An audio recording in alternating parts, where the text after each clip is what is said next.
happening at Hooters lately? Bad things are happening. The Destination Effed demon has also infiltrated Hooters. Go home, ladies, call it a day, I reckon.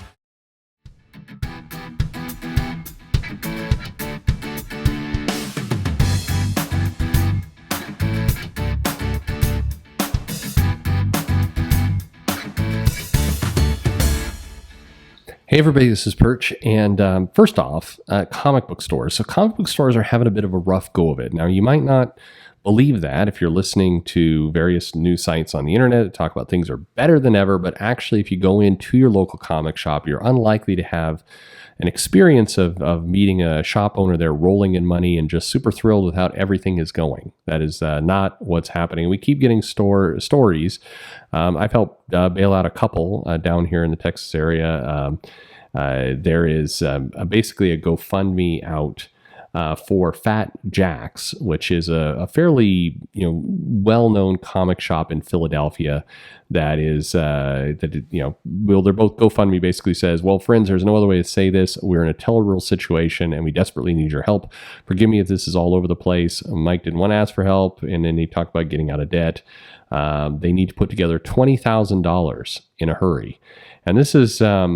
This says, we are working as hard as we can to overcome the non-existent and slow sales while we are closed. They're talking about COVID. And they say, we need $20,000 quickly. But here's the thing. This is not the totality of our problems. That would need at least $80,000, but to keep our head above water and ensure we get our new book still, basically to pay off what is likely a debt to Diamond or Penguin Random House or wherever, they need these funds, 20 grand.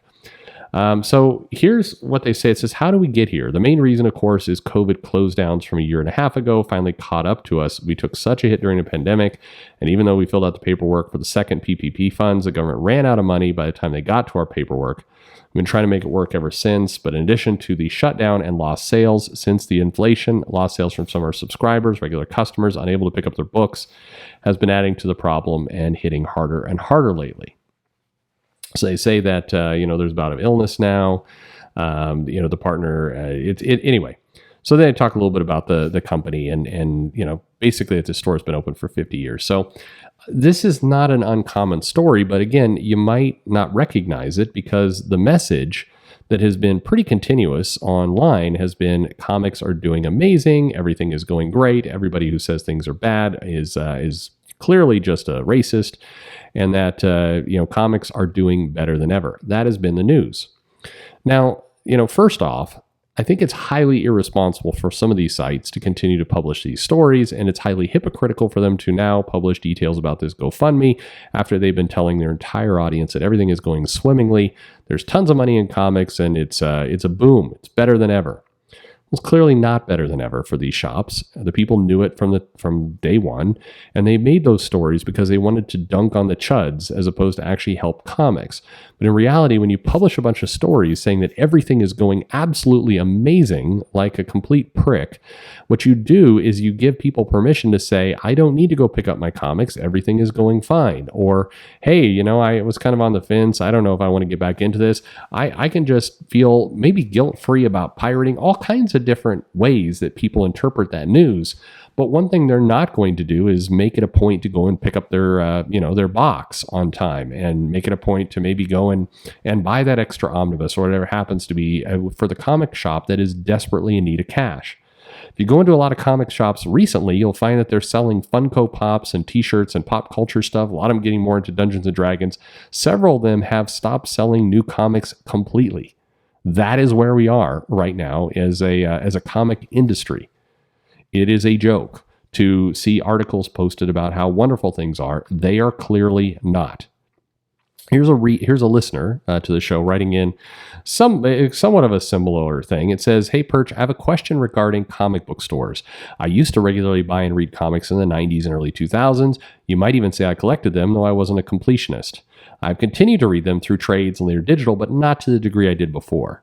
Now, the reason why I stopped had close to nothing to do with the comics and almost everything to do with the stores. When I started, I bought comics at a general store and had some comics on a spinner rack.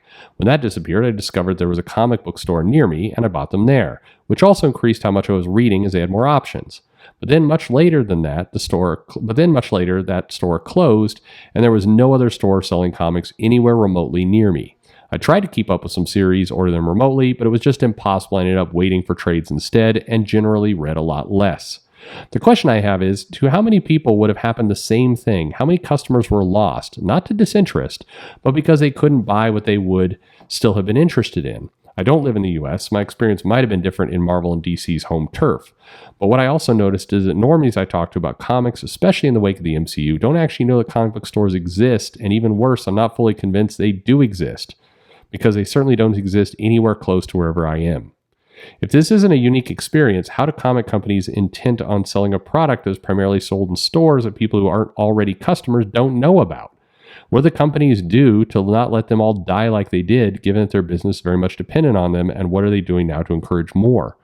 I'm sure companies wouldn't just sit there while all the dealerships, car companies, wouldn't just sit there while all the dealerships close down, but I don't see what comic companies are doing to increase stores or help them be profitable. Content doesn't really factor into the issue. That's a big statement right there, and it's a true one. As a business person, even though I love comics, I would never in a million years consider opening a store. It seems it's way too risky. As a former future store owner yourself, what would be the business case for it against opening absolutely anything else outside of doing it as a hobby, which is fine for some, but I don't see it scaling much. Also, as a data point, I need a spreadsheet someone would make. I would look like a potential customer preferred trades in digital, when in reality, I would have continued to buy floppies to this day had that been possible. That's a mail. Pretty powerful two combo of stories. I have a future store in my plans. It's mostly a hobby.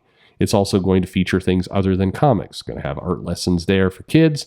Going to provide a much different service. Comics are going to be a fraction of what's actually sold there, and that is increasingly becoming the case of all the comic shops that are staying open.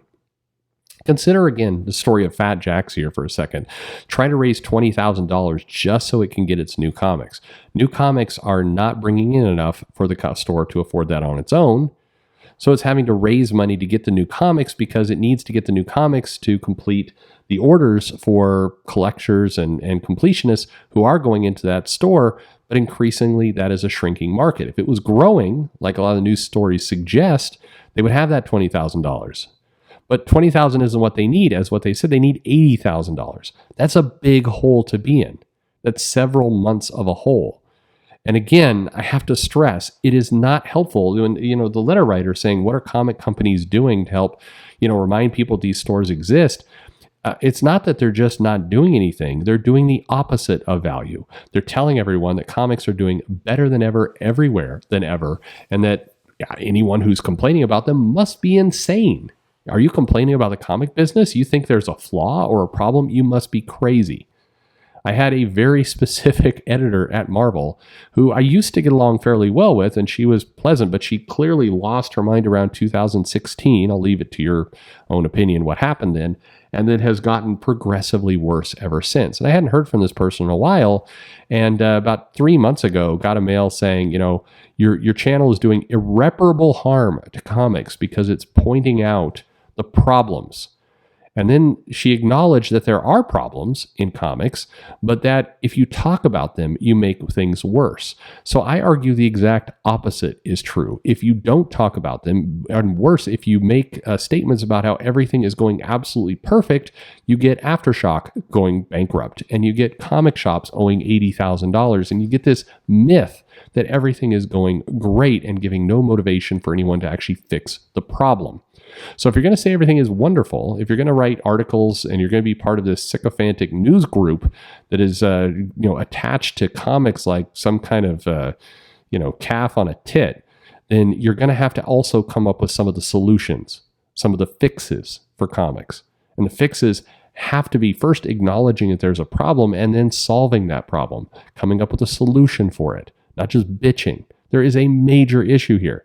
This Fat Jack story, far from the only one. Lots of them are in that position. Aftershock bankrupt? Yeah, that's a bad sign.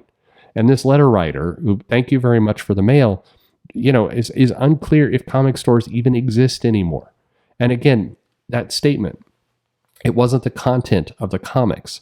One of the distractions, yes, I do wish comic stories were better. I do wish there was better content. But you're not. It's not even trying. It's almost an irrelevant argument when you're selling 5,000, 6,000, 10,000 copies of a comic from a more major publisher. Whether the content's good or not, you're not even playing the game at that point. We're not even in a place where the comics are enough places for people to even determine if they like the content or not. That is a problem. And burying your head in the sand and saying everything is okay because you want to own the chuds, that does not work. We're done. Thanks for listening.